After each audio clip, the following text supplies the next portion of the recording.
Hello and welcome to Tank and AFE News. My name's Tom, and today we are looking at a book. This is An Unnecessary Burden, Sherman Tank versus Tellermine. This is by Andrew Hills, and this book looks at the Tea Tray Anti-Landmine Device, which was an attempt by the British late in World War II to develop a protective device for the bottom of their tanks to protect from German landmines.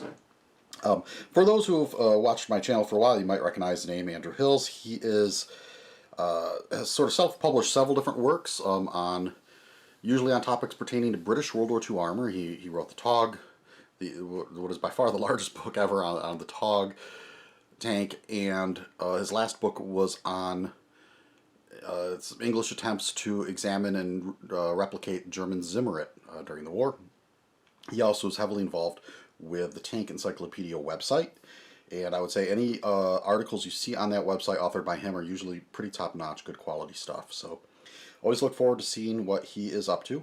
He also wrote some other books on sort of pioneers of armor, some of the people who were influential in the creation of armor back in World War I and even before. So that aside, so what do we have in this book? Obviously, like I said, this is it's a soft cover, 61 pages. It's basically sort of a self-published through one of the self-publishing companies. So the paper quality is decent. It's not, though, the nice, shiny, glossy paper you get with some books. So that means, the photo reproduction's decent, but it's not going to be quite as crisp as with, the sort of books that are a little more intended for mass market. Because obviously a topic like this, a lot of the stuff Andrew, he's sort of digging in some of the little niches. Stuff that would be of interest to myself and other people who are really like to get into the weeds, so to speak. But obviously, this is not a topic that's going to be of interest to sort of the casual World War II fan, and I don't think I think Andrew, of course, isn't going to hold that against me for pointing it out, because this is, of course, a study of a system that was never adopted. And the reasons for that was because essentially what the British found was that, while yes, it did help protect against mines, and mines were a problem, they weren't a problem on the scale of, say, mines in like the recent Iraq War, where that's one of the primary sources of casualties. Mines were a source of casualties in World War II, but when you consider the intensity of the conflict and the different weapon systems involved and whatnot, it was just one of several different threats the Allied tanks faced. And this tray item, part of the problem is that it lowered the ground clearance of the vehicle, it added weight, it also blocked the escape hatches that would have been on the bottom floor of the tank. So it ended up not being adopted for service. But it's interesting just to go through the details, as he points out in some of these tests, because it gives you an idea of what kind of damage mines could do. It gives you a little better understanding of mines and tanks during World War II and the threat that mines were to tanks. So here we have some just sort of talking about the different types of mines involved and what percentage they were of mine attacks that the British encountered. It sort of explains the different dangers that they posed, and then it gets into the design of the tea tray, which we can see here. It's got some nice 3D renderings of it, and then gets into the trials, and he's got plenty of photographs, and you can see here some of the results on Sherman tanks, so some pretty baked up looking tanks here. And so we'll flip right here, results.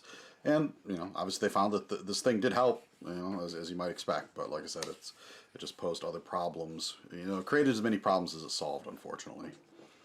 There's just really no way to make a mine-proof vehicle. You can make them resistant, but crew survivability. We've got some nice data charts on that.